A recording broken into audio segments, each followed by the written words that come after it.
పెరిగిపోయింది sir vehicles వస్తుందని చెప్పండి సార్ వద్దని చెప్పేసి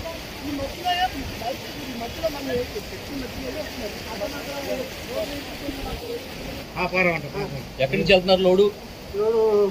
కలపారి నుంచి ఇసనపేట. లోడ్ ఏంటి? కోళ్ళు మేత. అక్కడికి వచ్చేసరికి బండి తిరగబడిపోయిందా? బండి లేకపోయింది, లాకెళ్ళిపోయింది. Water full లాకెళ్ళిపోయింది. నీకేం కాలేదుగా? బండి లేపుకుని వెళ్ళిపోయినట్టు లేపు వెళ్ళిపోయింది.